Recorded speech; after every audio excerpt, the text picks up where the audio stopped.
და შობის დღესასწაულთან დაკავშირებით ზუგდიდში ტრადიციულად ალილოს მსვლელობა გაიმართა. მსვლელობა ვლაქერნის ღვთისმშობლის სახელობის ზუგდიდის საკათედრო ტაძრიდან დაიწყო და ქალაქის მთავარ ქუჩებში გადაინაცვლა.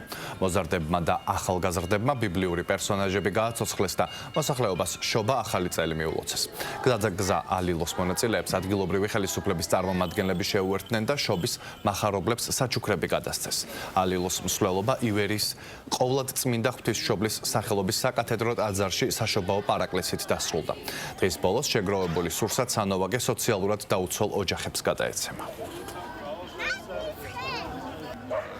აგურთხოს ჩვენი ქვეყანა, ჩვენი ხალხი, საქართველოში მცხოვრები ყველა ადამიანი, უდიდეს დღესასწაულია ქრისტეს ხორციელი შობა.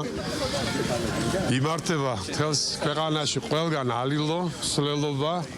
ეკლესია ულოცავს ჩვენს ხალხს შობის წვიმალი დღესასწაულს. გილოცავს შობის წვიმალი დღესასწაულს.